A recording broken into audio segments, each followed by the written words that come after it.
I am Tyrone Lynch, manager of KOMIK KRAZE Sheridan Center. FIFA 2012 is a new EA Sports version of the football franchise. If you played the FIFA franchise, then playing it won't be that difficult for you. They've only made a few changes to it so far, mostly in the defensive side. They've added a new impact engine which affects the way players react when they get hit, whether it be from a collision or from being tackled. Sometimes it's just running. So those are things you'll notice are significant changes.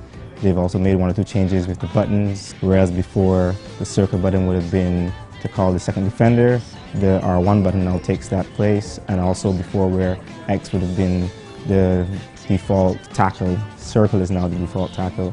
So once you've played it, you'll notice it, but for persons who prefer not to play it with the new system, FIFA provides the opportunity to switch it to what they call legacy mode, which plays exactly like the previous FIFA. For those of you who really want to challenge yourselves and try out the new system, then you should really stick with the tactical system, which is the new system that they have.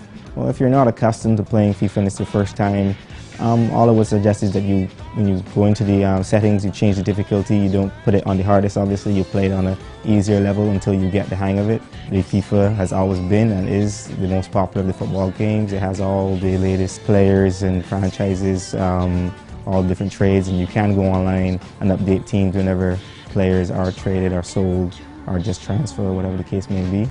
Graphically, FIFA 12 is definitely superior to the previous ones. Every year they get better.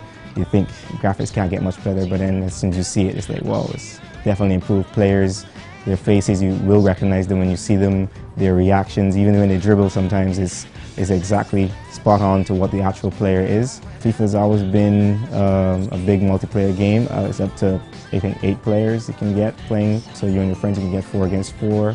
If you're definitely going to play online, you'll have a lot even more than that, because they have the Be a Pro mode where you can actually be one player and you can have literally 10 other guys being with you on the team from anywhere in the world once you have an online connection.